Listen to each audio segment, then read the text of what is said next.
오늘 아침에는 제가 선행을 했습니다.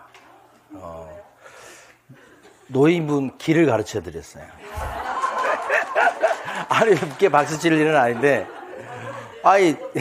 지하철 타려고 이렇게 내려오는데, 노인분이 우리 시골 어르신들이 어떤 사람 부를 때 뭐라고 불러요? 예, 부르잖아요. 예라고 안 해요? 그러니까 부르는데 전부 다 귀에 뭘 꽂고 있으니까 안 들리는 모양이야. 그래서 막 이렇게 부르는데 이 길을 요쪽으로 가면 맞냐 이거지. 그걸 물어보려고 하는. 그래서 제가 이제 가서 어디 가시냐고 물어보니까 어디 간다는 거예요. 그래서 저도 순간적으로는 딱 방향이 안 떠올라가지고 생각을 좀 해보니까 이쪽이야. 그래서 저하고 같은 방향에서 이쪽이다 이렇게 하고 어디 가시냐고 그러고 막 그렇게 하고 좀 말씀 나눠드렸더니 오실 때 그렇게 큰 소리로 고맙다고 막 그렇게 걸음도 좀 힘겹게 걸으시는 분이야. 그래서 참 근데 저 이제 그런 게 제가 옛날에 길을 몰라가지고 헤매가지고 막 물어본 경험이 있잖아요. 그러니까 그게 딱 생각나면서 가르쳐줘야 되겠다는 생각이 들더라고요. 저보다 연세가 훨씬 높으시니까. 자기가 경험을 해야지만 상대방의 그 어려움과 아픔을 아는 거예요. 그렇지 않고 안다는 것은 천재예요, 천재. 알기 힘들어. 그러니까 자기가 겪어보면. 그래서 우리 애기들한테도 하여간 뭐든지 경험을 많이 해라. 그래야 상대방을 이해할 수 있다. 상대방을 이해해야 상대방의 마음을 얻을 수 있고 그래야 성공한다. 그래서 막 이런저런 체험하는 거 있잖아. 우리 뭐 장애인 체험도 있고 뭐 이런 체험 있잖아. 그런 것도 해볼 필요가 있지. 자, 그러면 아까 이제 확인설명서 양식 중에서 여기까지는 했고, 자, 여기 신탁 등기 얘기가 나오잖아요. 신탁 등기가 되어 있을 때 수탁자 및 수탁자가 신탁회사 얘기합니다. 그 다음에 신탁 물건 거기 번호 있어요. 임을 적고 신탁 원부 지금 신탁 계약서라고 하죠. 약정사항에 명시된 대상 물건에 대한 임대차 계약의 요건, 요것 때문에 사고가 난다고. 그 요건을 수탁자 및 수익자의 동의 또는 승낙, 임대차 계약 체결 당사자, 그 밖의 요건에 대한 신탁 계약서상의 요건을 확인해서, 여기가 이제 중요한 거잖아요. 동의서만 있으면 계약할 수 있다고 하지만 보통 보면 동의서 있어도 나중에 반환 책임은 실제 주인이 져라 이렇게 나와요, 보통. 그런 내용이에요, 이게. 이게 왜 들어갔겠어요, 없다가. 그 요건에 따라 유효한 임대차 계약을 체결할 수 있음을 설명해야 되겠다. 알겠지?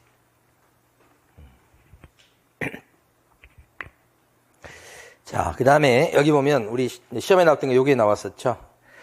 공동담보가 공동저당이죠? 공동저당 설정된 거 많죠? 네. 공동저당이 설정되었다. 그러면 대표적인 게 토지하고 건물을 같이 잡는 게 공동저당의 가장 대표적인 거예요. 아파트 담보 잡죠? 네. 공동저당이에요, 아니에요? 맞아요. 공동저당이에요, 그게. 아파트를 잡으면 땅을 같이 잡는 거예요, 이렇게. 그때는 공동담보의 채권, 뭐예요? 요거 나오죠? 실제 채무액이 아니고, 채권 최고액을 적고 설명해줘라, 이런 얘기지. 예. 실제 채무액 아니고, 요게 중요하고. 그 다음에요. 이것도 왜 그래? 사고 많이 나서 그런 거예요, 사고 나서. 그 다음에 여기에 지금 5번, 아까 우리 했던 거, 요 세 번째 항목인 토지이용계, 공법상 이용제한 및 거래규제에 관한 사항, 요거 있죠? 그래서 시험 많이 나오는 게, 건폐율과 용적률의 상한은 뭘 보고 적고, 시군 조례에 이게 제일 많이 나오고.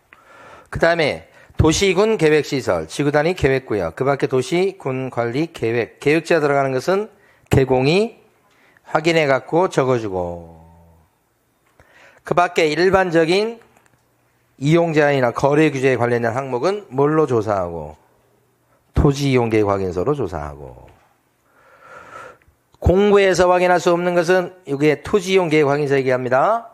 토지 이용 계획 확인서로 확인할 수 없는 사항은 부동산 종합 공부 시스템을 통해서 확인하여 적어준다. 이렇게 하고. 이게 국토부에서 만든 온라인 사이트예요. 자, 근데 무엇보다 중요한 것은 이런 공법상 규제 항목은 어떻다고요? 임대차의 경우는 생략할 수 있습니다. 이렇게.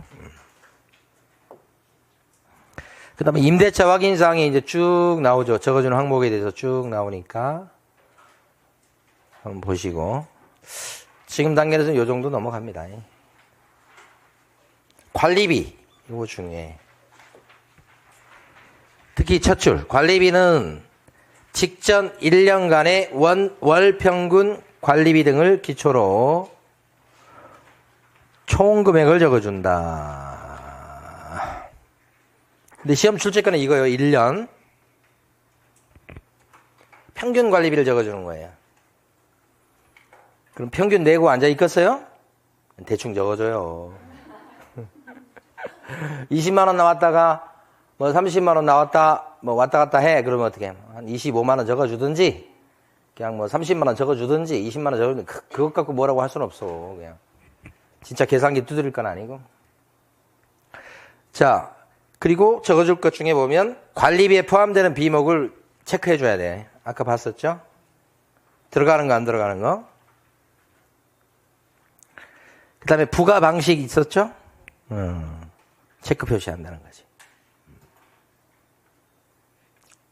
요것이 이제 요게 1년간 꼭 기억해 주실 필요가 있겠고요. 그 다음에 8번 양식 요것도 보면 8번 요거 비선호 시설은 1km 이내의 비선호 시설을 적어주는 거예요. 대상 물건으로부터 1km 이내의 사회통념상 기피시설 화장장 예를 들었습니다. 봉안시설, 공동묘지, 쓰레기 처리장, 쓰레기 소각장, 분뇨 처리장. 옛날 지금은 어떻게 되는가 모르겠어요. 복정역 근처 가면 그런 거 있었죠, 옛날에. 아, 이거 잘 모르시는구나. 복정역 저기. 쉽게 얘기하면 지금은 복정역이 어디냐면 위례. 가든파이브 있는 데 있죠. 건너쪽. 옛날에 거기 차로 딱 지나다니면 약간 코를 막았어야 돼. 뭐 있었어, 하여간 오물 뭐 이런 게. 근데 이제 지금은 거기가 신도시가 들어서면서 어떻게 어디로 옮겼나 어쩌나 지금 안 나더라고. 그게 이게 하수 종말 처리장은 아닌데 이런 거 같아, 이런 거. 이게 다 해모시설, 비선호시설이 들어갑니다. 그 다음에 거래 예정 금액 등에서 예정 금액은 지난주에 문제 풀 때가 나왔었는데 뭐 중개가 완성된 때요, 완성되기 전이에요. 계치가 나왔었지.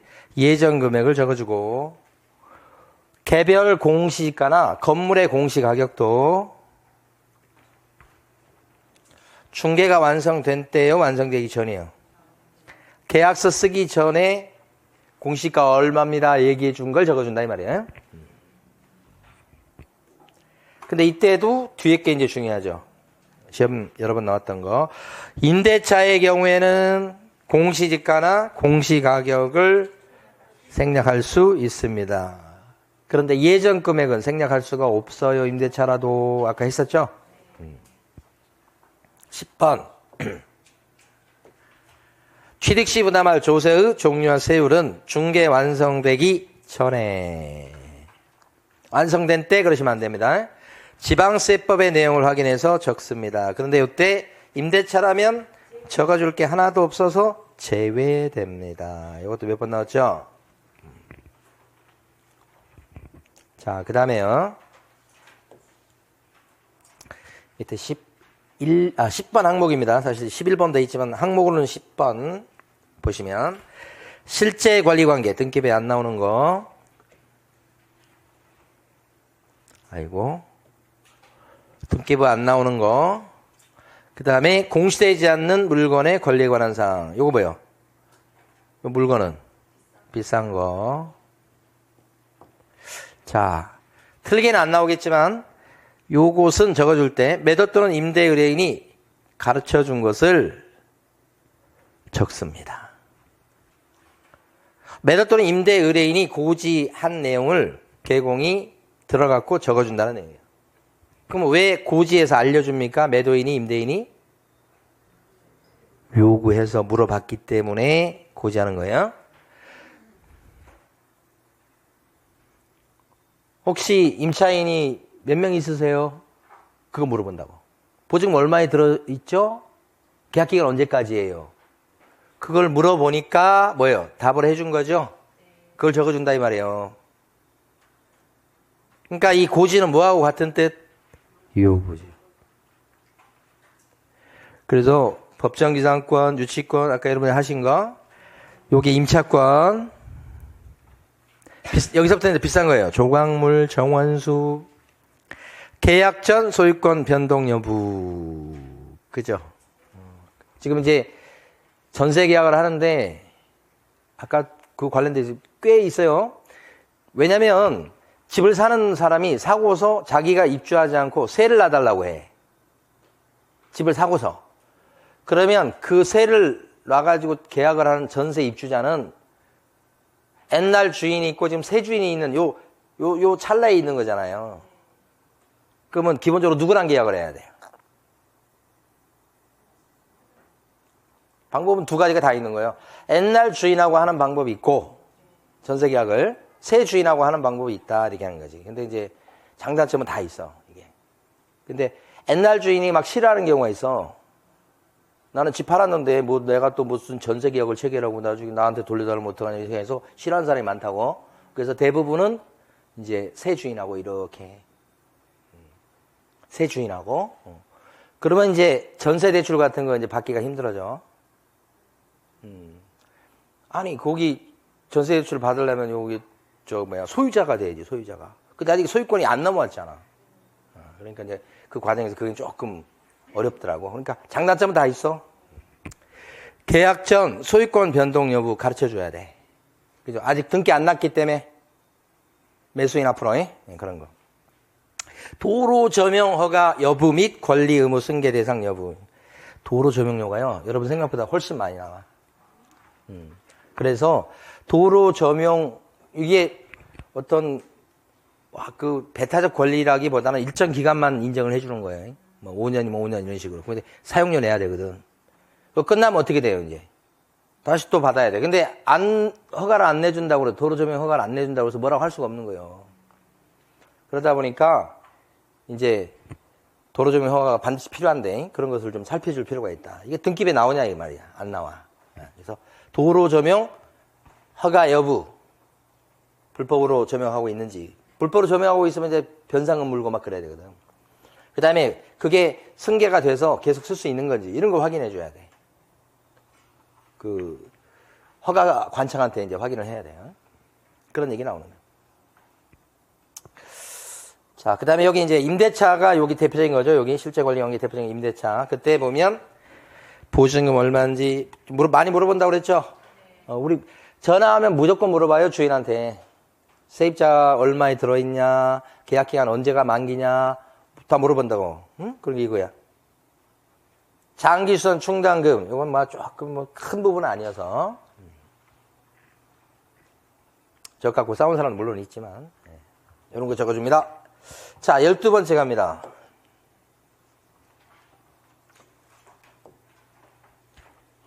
내 외부 시설물의 상태, 여기 적어주는 게 아까 수도, 전기, 가스, 소방이 제일 중요하다고 그랬죠. 배수, 승강기, 많이 들어보셔야 돼. 많이 들어보셔야 돼. 그러니까 암기하는 방법 중에는 진짜 글자 따서 암기하는 것도 철저하게 암기하는 것도 있지만, 그러니까 많이 듣다 보면 이게 세뇌가 돼가지고 이게 머리에 남는 그런 방법도 있는 거예요. 여기 승강기도 있고 그래요. 그 다음에 벽면, 바닥면, 도배. 요거 있었죠. 적어주는 거. 그 다음에 환경 요건 세 가지 있었죠. 이 세 가지가 뭔데요? 환경 요건 세 가지 적어주는 거. 그렇죠. 지금 여러분 답을 갖다가 기대하면서 제가 질문 드린 게 아니에요. 생각하시면서 또 들어보시라는 거지. 일조량, 소음, 진동. 요 세 가지는 개업 공인중개사가 매도인 또는 임대 의뢰인한테 뭐 해야 한다? 이게 핵심이지. 요구해서 확인한 것을 적어준다 이 말이지.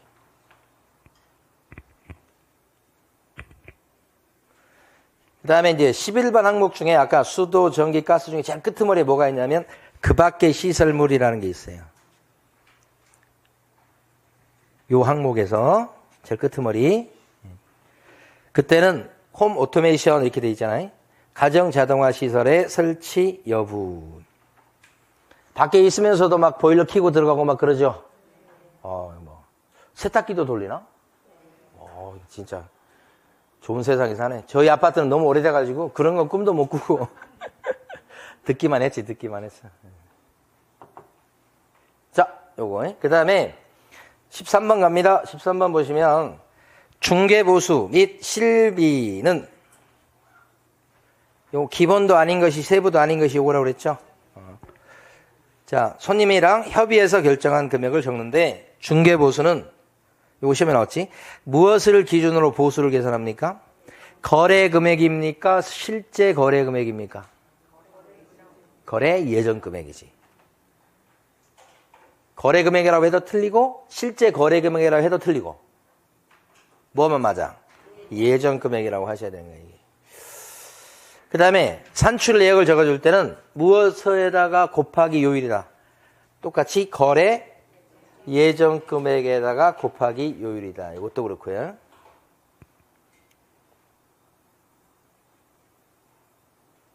요거 기준인 거 꼭 알아두시면 되고. 밑에 11번은 뭐 아실 거고요.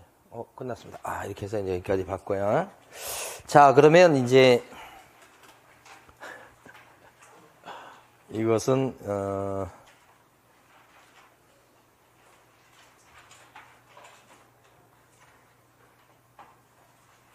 오케이.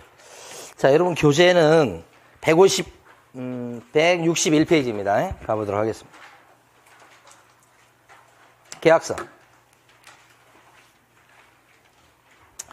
내용 별거 없어요. 근데 시험 문제는 한 문제 정도 출제되니까.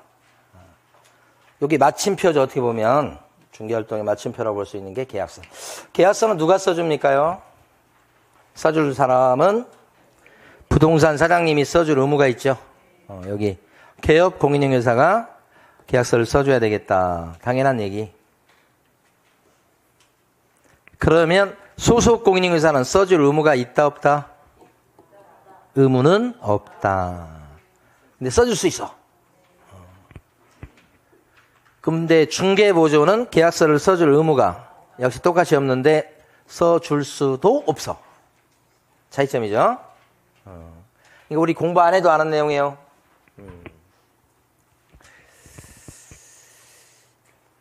인장 등록 누가 해야 돼? 개공하고 소공까지. 보존 도장 등록하려면 뭐가 없고 이렇죠. 자, 요건 넘어가도록 합니다. 이거 말씀드렸고. 요거요. 요 정도. 법인의 임원은 계약서 쓸 수 있을까? 법인의 임원. 따라 다르죠? 계약서에, 자격증이 있는 임원은 소공에 들어가니까 계약서 써줄 수 있고, 작성 가능하고. 자격증이 없는 임원도 있을 거 아니야.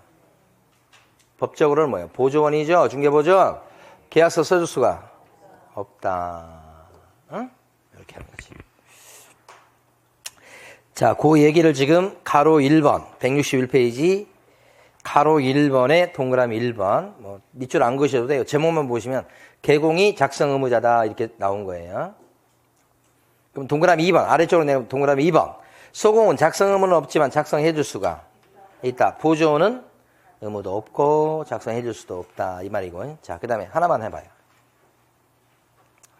사건, 사고가 워낙 많으니까. 이 부동산 사장님이 사기를 당한 거예요. 어떻게 사기 당했냐면, 요런 사람이 들어와서 손님이야.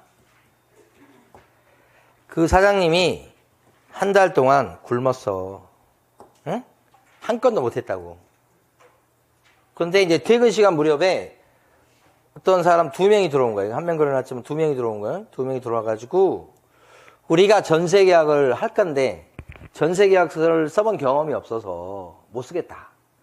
그러니까 사장님이 전세 계약서를 써주시면 중개보수를 드리겠다고 한 거야.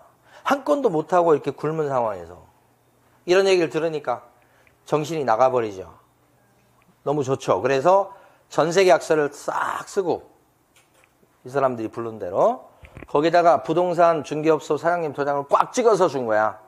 그 전세 계약서를 써줬지. 그래서 중개보수를 예를 들어서 전세계약이니까 한 120만 받았다고 쳐. 웬 떡이냐 그랬겠죠. 그 전세계약서를 갖고 동사무소 가서 또 확정일자도 받고요. 실제 사례에서는. 그 다음에 확정일자 받은 요 전세계약서를 들고 대부업체 간 겁니다. 그래서 대출을 받은 거예요. 계약서를 집어넣어가지고. 그래서 대출을 받아갖고 그 돈을 갖다가 갚았을 리가 없죠. 이 사람들이 진짜 사기꾼이죠. 그러니까 사기당한 사람은 누구예요? 여기 대부업체가 사기당했지 회수가 안 되잖아. 그래서 서류를 막 뒤져서 이게 뭐 서류 문제 없는가 뒤져봤더니 전세계약서 들어온 게 있잖아 이게. 거기도 중개업 소장님 도장이 콱 찍힌 게. 그래서 피해 본 거에 대해서 이 사람 책임이야 솔직히. 그렇지. 대출할 때 이 사람들이 잘못한 거지 사실은. 서류 제대로 확인 안 한 거니까. 그죠? 근데 이제 문제는 왜 이게 사기라고 하는 거냐면 이 두 사람은 전세 놓거나 전세 얻은 사람이 아니었어. 그게 핵심이야. 짠 거야 둘이. 그걸 걸러내야 되는데 걸러내지 못했지. 여기 책임이 1차적 책임이 있어. 근데 여기도 확인도 안 하고 전세계약서를 함부로 써준 여기도 책임이 있겠죠. 그래서 대법체에서 이 사장님을 상대로 해서 소송을 제기한 거야. 손해배상.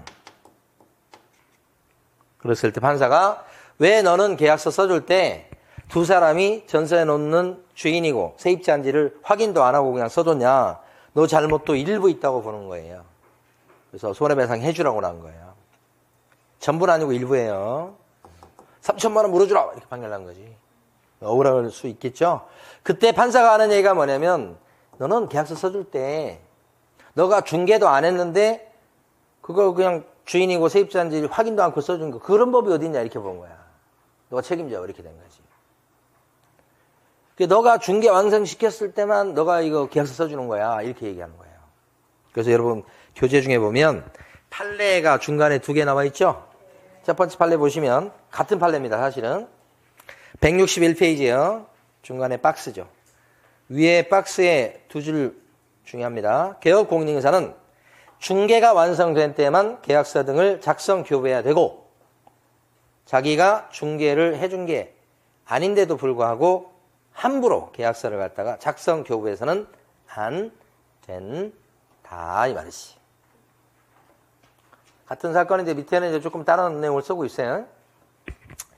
만약에 여러분이 부동산 사무실 운영하는데 전세 계약을 했던 그 옛날 주인하고 지금 현재 주인이지 전세 세입자가 와가지고 2년 연장하는 계약서를 쓰겠다고 와 써달래. 여러분 써주는 거야 안 써주는 거야? 우리가 중개한 그 물건인데 써주지 안 써주는 사람이 어디가 있어. 근데 써주되 거기다가 부동산 사장님 도장을 확 찍어버리면 어떻게 돼요?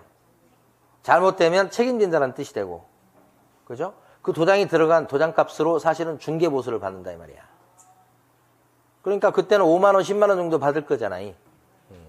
그 비싼 동네는 또 10만 원씩 받고 그러더라고. 그 10만 원 받을 건데 그때는 부동산 도장이 들어가면 안 된다 이 말이야. 자기들끼리 계약한 것처럼 이렇게 해야 된단 말이야. 예? 그 뜻입니다. 자, 그 다음에 함부로 도장 찍지 마라 이 말이죠. 도장값이 그냥 값인 것 같지만 아니다. 다 책임이 따르는 거예요. 자, 넘기시고 계약서 쓸 때 가로 2번 서식은 어떻게 되느냐. 양식. 일단 계약서는 말로 하는 것도 되지만 우리 중개사법상으로는 서면으로 하게 돼 있어요. 그리고 앞으로는 옛날에 한번 말씀드린 것 같습니다만은 전자계약이 좀 늘어날 것 같아요. 분위기상. 젊은 친구들도 많고 그래가지고 증거 남기는 차원입니다. 그래서 요것은 이제 서면으로 하는데 문제는 법이 정한 법정 양식, 표준 양식이 있냐 이 말이에요. 다만 법에서는 국토교통부 장관이 표준 양식을 만들어 갖고 권장해 볼 수 있다고 법은 돼 있어. 법은. 법조문은. 근데 실제 국토교통부 장관이 이걸 만들어 놨냐 이 말이야. 그래서 법정 양식을 만들어 놓은 건 없어요. 그러니까 그게 없으니까 그걸 권장할 수 있는 케이스도 아니야. 법적으로만 이렇게 말이 있을 뿐이야. 그러면 결국 현실은 어때요? 서면이기만 하면 아무 서식이나 갖다 써도 뭐예요? 오케이다 이 말이요. 그게 동그라미 가로 2번에 동그라미 1번. 동그라미 2번 여기에 나온 거예요. 그러니까 아무 서식이나 써도 된다는 얘기예요. 그 말은 안 나와 있지만 그런 뜻이에요. 여기 표준 서식을 만들어서 권장할 수 있는 사람이 누구죠? 요거. 등록관청 아닙니다. 국장이라는 거, 요게 핵심이고. 자, 그런데 양식은 아무 양식이나 써도 됩니다. 그래서 현실적으로 저희 같은 경우는 저희 그 지역 그 정보망인 스파이더에 가면 이제 그런 양식이 있어요. 그걸 쓰고. 저희 이제 같은 지역이지만 어떤 분은 한방이라고 해서 한방 들어보셨죠? 한방 사이트를 이용하다 보니까 한방에 있는 서식을 또 이용하시고 그래요. 우리 저쪽 그 명가부동산은 한방을 쓰더라고. 자, 그 다음에 이제 근데 계약서와 관련해서 핵심은 이거예요. 형식은 아무거나 써도 괜찮아. 연습장에 써도 괜찮아. 볼품이 없어서 그렇지. 근데 꼭 지켜야 될 건 뭐냐? 그 계약서에 분쟁을 예방하기 위해서 분쟁거리 될 만한 건 꼭 들어가야 돼. 꼭 적어야 돼. 그걸 뭐라고 불러요? 그렇죠. 필요적, 필수적 기사항. 몇 가지나 돼요? 9가지. 박스에 있죠? 매년 나와요, 매년. 암기하셔야 돼. 이제는 암기가 자신이 없어서 암기 못하겠구만. 그래도 하셔야 돼. 암기사항 중에 제가 앞으로 표시할 때 별표를 하나, 둘, 셋 이렇게 표시할 거예요. 셋이 마지막인데 얘는 매년 나와, 매년. 그리고 별표 셋이요. 그러니까 무슨 일이 있어도 암기하셔야 되는 거죠. 자, 좀 이따 보고요. 그 다음에 이거 못지않게 중요한 게 거짓으로 기재하면 안 돼. 다운계약서 같은 거 쓰면 안 된다고. 이 말이. 이중계약서 쓰면 안 된다고. 그러니까 세금 때문에 거래는 예를 들어서 12억에 거래해놓고는 계약서에는 10억으로 계약서를 쓴단 말이야. 실제는 12억인데. 취득세를 좀 낮추는 효과가 생길 수 있겠죠? 그 나중에 가면 이제 양도 차익 같은 것도 줄일 수 있는 효과가 생길 수 있겠죠? 매수하는 쪽에서는. 그렇잖아. 실제는 이건데 뭐예요? 계약서에는 이렇게 낮춰서 쓴다 이거예요. 다운 계약서라고 그러잖아. 이렇게 쓰면 돼야 안 돼요? 안 되는 거지. 그렇게 하지 말라는 거예요. 만약에 다운 계약서를 썼다 그러면 어떤 제재를 받을까? 빨간 걸로 제재를 받을까요? 부동산 사장님은 등록 취소 사유가 돼요. 등록이 날아가. 이거 다운 계약서 썼다고 해서 징역을 살거나 벌금을 물리거나 이 정도까지는 아닌데 등록이 날아갈 수 있고. 대신 이 등록은 반드시 취소시켜야 된다는 건 아니고 임의적이야, 임의적. 등록 취소할 수도 있고 등록 취소 안 했을 때는 좀 봐주면 영업정지 대상이 될 수도 있고 그런 거죠. 최근은 조금 뜸한데 조금 거래가 좀 많고 또 가격이 올라가는 이런 상황이 되면 이것도 쓱 또 등장합니다. 이런 게. 부동산 사장님은 이런 제재가 있기 때문에 안 써주고 싶죠. 부동산 사장님은 직접적인 관련은 없어요. 근데 이제 매수하는 쪽이나 파는 쪽에서 요구를 해. 그 요구를 안 받아주면 뭐예요? 계약을 안 하겠다는데 계약이 돼야 복비를 받을 수 있으니까 우리는 간접적으로 코가 끼어 있는 거예요. 그래서 이걸 써주게 된다는 거예요. 그러면 형사처벌은 없습니다. 만약에 소공이 계약서 써줄 때 다운 계약서 쓰면 어떻게 돼? 자격 정지를 먹는 사유가 되지. 역시 형사처벌은 없어요. 오케이. 요 노란 걸 확실히 알아두셔야 돼요. 여러분 교재는 가로 4번에 동그라미 1번과 동그라미 2번인데 가로 4번 전체를 큰 별표 하셔야 되고 무조건 시험에 나오는 거예요. 162페이지 가로 4번이요. 됐죠? 자, 그러면 이제 이걸 가야 돼. 그 위에 박스 있었죠? 계약서의 필수 기재사항이 9가지인가 뭐 있었어요. 첫 번째가 뭐가 나오냐면 권리 이전의 내용. 그럼 맞는가 모르겠네. 아니네. 1번이 인적사항이죠. 요겁니다. 인하면 뭐예요? 인적사항이다. 계약서에다가 매도인과 매수인의 인적사항을 적어야 되겠죠. 인적사항 그러면 보통 세 가지 기본으로 얘기하는데 성명, 주민등록번호, 주소, 동일인을 특정하는 거잖아요. 그 외에 또 전화번호 이런 것도 있을 수 있어. 그래서 인적사항을 계약서에 적어야 되고 또 뭘 적어야 돼? 동그라미 2번. 계약서에 적은 경험을 한번 생각해 보세요. 물건의 표시라고 돼 있죠. 그러니까 물건의 표시는 주소지 주소. 쉽게 얘기하면. 근데 여기 주소는 도로명 주소를 얘기하는 게 아닙니다. 계약서는 집원 주소 얘기해요. 집원 주소. 몇 번지 이렇게. 주소가 두 가지 있는 거 아시죠? 도로명 주소하고 집원 주소. 여러분 뭘 쓰셔요? 요새는 도로명 주소 많이 쓴다고 이렇게. 근데 계약서만큼은 계약서의 목적물 표시만큼은 무조건 집원 주소를 써야 되는 거예요.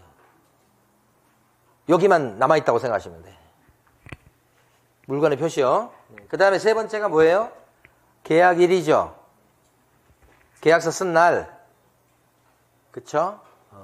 계약일을 기준으로 해가지고 실거래가 신고를 60일 이내에 해야 되고 이런 거 나오고 막 그러잖아요. 그러니까 중요한 날이에요. 계약일. 자, 네 번째 뭐 있어요? 거래 금액. 아까 30억에 거래했을 때 30억 이런 식으로. 거래 금액. 그 다음에 뭐요? 계약 금액. 금자 들어가는 거. 계약 금액. 30억이니까 보통 그때 3억 넣겠죠? 가격 조정할 때 1억 5천만 원 깎아줬다고 되게 막 그렇게 말씀하시더라고. 30억인데 1억 5천을 깎아줘가지고 계약했다고. 계약 금액 적고요. 그 다음에 그 옆에 그 지급일자. 계약서에 적을 것 중에 필수적으로 적을 것 중에 뭐가 있냐? 계약금이 들어간다는 거예요. 총 금액만 들어가는 게 아니고. 아시겠죠? 그 다음에 다섯 번째가 뭐예요? 물건의 인도, 일시죠. 물건이 뭐예요? 물건이 뭐예요? 뭘 물건이라고 그래? 물건. 부동산. 인도가 뭐예요? 인도. 민법 시간에 배운 용어인데. 점유를 넘겨주는 거. 이런 동산 점유 넘겨줄 때는 너 해 이렇게 주는 거잖아. 받지. 이게 이전이잖아. 인도잖아, 그걸. 그 다음에 일시는 뭐예요? 날짜하고 시간까지. 이렇게. 요 물건의 인도 일시는 우리 흔히 사회적으로 하는 말로 바꾸면 뭐예요, 이거? 그렇죠. 이삿날이에요, 이삿날. 이삿날. 그 다음에 또 봐요. 지금 5번까지 봤나요? 6번이 뭐예요, 6번? 권리 이전의 내용. 요거. 권자. 권리 이전의 내용은 뭘까요? 엄청 많아, 이거 권리 이전의 내용은. 그런데 우리가 대표적으로 우리가 알기 쉬운 게 뭐냐면 대출 승계예요. 대출 승계. 빚 있는 거. 대출 있는 집을 갖다 살 적에 두 가지 방법이 있죠. 빚을 갚는 방법이 있고 나는 빚지고 못 살아 이래서 빚 갚는 방법이 있고 또 하나는 뭐예요? 승계하는 방법이지. 요새는 승계가 그렇게 쉽진 않아요. 승계하는 방법이 있는데 승계가 이루어진다면 그게 권리 이전의 내용이야. 그래서 어떤 집은 매수해서 소유권을 취득하는데 빚이 없는 집을 취득하게 되는 경우가 있고 그 소유권의 내용이 빚이 들어있는 집을 소유권 취득하는 경우도 있을 수 있죠. 그게 권리 이전의 내용이고 아까 비싼 물건 중에서 마당에 조형 미술품이 있다고 그러잖아요. 아까 그 서울대 교수 막 금이 아니라 조각인데 그 쇠로 만든 조각이더라고. 철 이런 거. 그런 건 집할 때 어떻게 해야 돼요? 비싸니까 나 이거 들고 간다, 놓고 간다 해서 가격 조정을 해야 된다는 거지. 그죠? 그럼 들고 갈 거면 그 가격은 빼야지. 그게 권리 이전의 내용이요. 이 권리를 소유권 생각하시면 돼, 주로. 소유권의 내용이지. 어떤 소유권은 조각상이 있는 소유권이고 어떤 소유권은 조각상이 없는 소유권 이렇게 된다는 거지. 그게 권리 이전의 내용이야. 자, 그 다음에 7번째가 뭐예요? 조건이나 기한이 있을 때 조건기한. 이 조건 중에 이제 뭐 여러 가지 조건이 있겠지만 여러분이 배우는 거하고 관련돼서 기억할 것은 토지거래 허가 받는 조건으로 땅 계약하는 거 있죠. 땅이 토지거래 허가 구역일 때. 그래서 먼저 잡아갖고 그냥 앉혀가지고 밖에 못 나가게 만들어갖고 계약서를 먼저 쓰고 쓸 때 뭐라 그래? 허가 받자 우리. 이렇게 조건을. 그래서 만약 허가 안 나면 어떻게 해? 나가리야 이거. 이렇게 한다는 거지. 땅 계약할 때 그렇게 많이 하잖아. 허가 구역은. 그게 조건 기한. 그 다음에 또 뭐가 있어? 확인설명서, 교부일자. 이게 시험에 제일 많이 나와. 확인설명서 언제 줘야 돼? 계약서 써줄 때 줘야지. 계약서 써줄 때 뭐 또 같이 써준다? 확인설명서 같이 써주는 거지. 그러니까 계약일이 예를 들어서 2020, 올해가 몇 년이요? 5년이나 됐어요, 지금? 2020, 지금 2002년도 아니. 믿을 수 없는 숫자네. 진짜. 2025년, 예를 들어서 2월 10일이 계약일이야. 그럼 확인설명서 교부일자는 언제일까? 계약 날짜하고 같아야 된다니까. 계약서 써줄 때 확인설명서 같이 준다고. 그럼 이날도 어떻게 돼야 돼? 25년 2월 10일 이렇게 두 개가 맞아야 돼. 이렇게. 이게 정상이야. 교부일자를 25년 2월 20일 이렇게 적어놓으면 안 맞잖아 이게. 그럼 법을 어긴 걸 스스로 뭐예요? 자인하는 꼴이야. 설사 이날 줬다고 해도 어떻게 해야 돼? 10일이요 이렇게 우겨야 되는 거예요. 인생은 우기는 거예요. 맞아야 정상이니까 그런 거예요 이거. 그 다음에 9번 그 밖에 약정 내용 기타 약정상이 있을 수 있죠. 기타 약정. 이제 우리 전세 놓거나 그랬을 때 그 전세집이 조금 이렇게 낡거나 그러면 이렇게 이제 좀 고쳐서 세를 넣으면 좋은데 그게 좀 돈 들어가고 막 또 시간도 걸리니까 일단 세를 놔달라고 부동산에 내놔. 근데 손님들이 와가지고 이걸 잘 마음에 들어 하지 않아. 고쳐놓으면 그냥 금방 계약될 걸 고쳐놓지 않게 이렇게 된 거야. 그러면 나중에 우리가 얘기를 해갖고 좀 손 좀 보면 좋겠다 이렇게 이제 얘기하는데 그래도 안 고치잖아. 근데 손님이 와가지고 계약을 할 듯 말 듯 하면서 손님이 이제 내세우지. 그치. 조건 비슷한 건데, 그 주방하고 뭐 좀 이렇게 좀 고쳐주면 우리가 하고, 뭐 이렇게 나오잖아. 그러니까 주인이 뭐야? 그래, 알았어. 우리가 고쳐줄게. 이렇게 해야 되나. 이사 온 날까지 고쳐놓을게요. 고쳐줄게요. 그래도 고쳐주지. 다 싸우려러. 그것 갖고 싸워, 이제. 왜 이렇게 싸우렵니까? 고쳐줬으면 되지. 얼마나 좋은 걸 고치라고, 막. 이 기타 약정상이요. 이렇게. 암기하셔야 된다고. 암기하는데, 여기 보시면, 그렇지. 암기하실 때, 계약서를 쓰고, 권씨입니다. 권인표 조교예요, 조교. 대학 조교. 권인표 조교는, 권씨요. 뒤에 조교가 있지, 참. 권인표 조교는, 대학 조교. 권씨 조교입니다. 권인표, 차인표 말고, 권인표 조교는 계약일에, 계약서 쓰니까, 계약일에 인도 금덩어리. 요새 금값이 비싸다고 그러던데, 금덩어리를 받았어. 그러니까 이게 대학 조교가 되다 보니까 책 계약을 했나봐. 그래서 계약금으로 뭘 받았어? 금덩어리 받았다. 금덩어리 많은 거 아세요? 많은 거. 이렇게 암기를 해보시는 거예요. 네. 기타 약정상은 지금 여기에는 없어요. 오케이. 자, 그 다음에 오른쪽에 가면 서명 및 날인 나옵니다. 조금 더 오십니다. 서명 및 날인 이렇게 돼 있죠.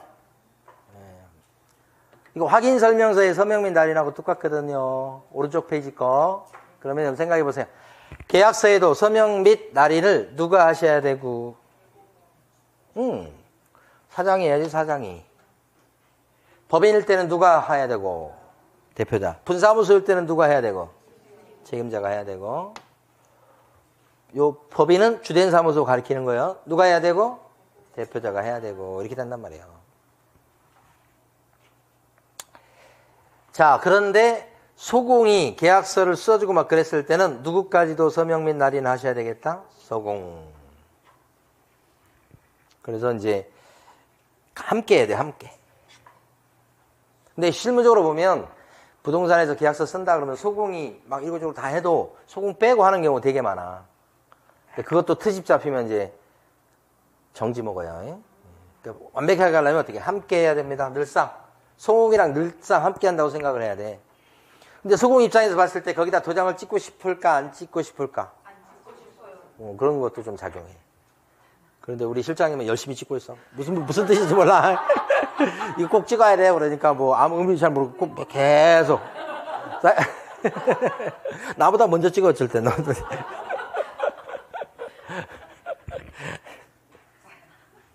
네, 진짜 우리. 근데 우리 실장님은 전 몰랐는데 옛날 20 몇 회 때 땄대. 20 몇 회 때 땄다는데 그때 노원에서 공부하시면서 노원에서 제 수업을 들었대요. 근데 기억이 안 나는 거야, 얼굴은. 그때는 수강생이 많았거든. 이 강의실 200석이면 200석이 다 차고 막 그럴 때예요. 그래가지고 근데 이제 이번에 얼마 전에 밝히더라고. 그 전까지는 얘기 안 하고 있다가. 그래서 어이구 무섭잖아 갑자기 또 이제 내 과거를 알고 있으니. 자, 계약서 써주는데 이때 같이 주게 돼 있는 서류가 두 개가 있다. 두 개가 뭐죠? 하나가 계약서 주면서 같이 주는 거. 확인 설명서 줘야지. 확인 설명서 같이 줘야 됩니다. 그 다음에 또 뭐요? 보증 관계 증서 복사본. 요게 공제 증서 같은 거 얘기하는 거예요. 보통 공제 드니까 공제 증서 복사 떠서 준다. 보통 출력을 하죠. 복사 뜨는 것보다는 우리 보통 출력을 하니까. 보증 관계 증서 사본을 양쪽에 다 주게 돼 있어. 나 책임질 준비 돼 있거든. 이 물건은 내가 이렇게 설명했어. 이렇게 두 개 같이 주는 거야. 그래서 계약서 쓰는 날 있잖아요. 계약서 쓰는 날 보통 실무적으로는 계약서를 제일 먼저 써요. 이게 제일 중요한 서류야. 계약서가 중요해요? 확인 설명서가 더 중요해요? 이거 훨씬 중요하지.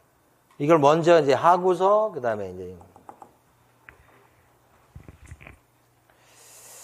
자 그리고요. 그래서 여러분들은 교재에 가시면 정리할게. 163페이지 큰 2번의 셋째 줄 같이 줄 거 두 가지 있죠? 셋째 줄에 확인 설명서하고 보증관계증서 사본이다. 셋째 줄이고요. 그 다음에 큰 3번 몇 년간 보존하시고 보존기간이 있는데 계약서니까 5년이고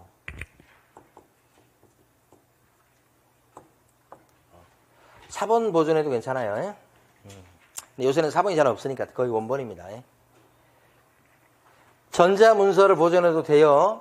근데 그 전자문서라는 걸 뭐라고 생각하시면 되냐면 그 컴퓨터의 어떤 그 파일이라고 생각하시면 돼. 그러면 중개업소 컴퓨터 있을 수 있잖아요. 거기에 계약서가 파일 문자로 이렇게 저장이 되잖아요. 그걸 보존해도 돼요. 근데 그렇게 잘 안 하지. 보통은 이제 말이 같은 말이 돼버렸네. 보통은 요 앨범 같은 데다 저장하잖아. 보관하잖아. 그때는 요걸로 하죠. 요걸로. 그리고 이제 그 관련돼서 무슨 이 전자문서로 보존하게 되면 문제가 생기는 게 그 개인정보 중에 일부는 날아가 버려요. 시간 지나면. 계속 우리가 갖고 있을 수가 없어. 주민등록번호나 이런 것들 있잖아요. 이런 것들이 거기서는 사라지게 돼 있거든. 그러니까 그거 하려면 요거 제일 좋지. 근데 아무거나 해도 좋아요. 보존해야 되는데 보존 안 하면 어떤 일이 벌어집니까? 법을 어긴 거예요. 5년간이나 보존해야 돼. 업무정지. 5년 지나면 보존 안 해도 괜찮아요. 그래서 이제 비록 이제 한 최근 5년까지 이렇게만 보존하시면 돼요. 근데 사무실에다가 보존을 계약서를 보존 안 해도 되는 경우 있나요? 네, 전자계약할 때. 그 전자계약을 하는 앱이 있어요. 거기서 계약을 쓰게 되면 국가의 데이터 센터 있죠? 거기에 자동 보관이 돼요. 그러니까 사무실에 따로 보존할 필요가 없게 된다. 그런 얘기가 이제 밑에 큰 3번에 나와 있고요. 됐습니다. 164페이지 보면 전제하 계약에 대한 내용이 나와 있는데 이건 다음에 이제 공부하기로 하겠습니다. 이번 넘어가고요. 자, 잠깐 쉬었다가 손해배상 책임부터 보겠습니다.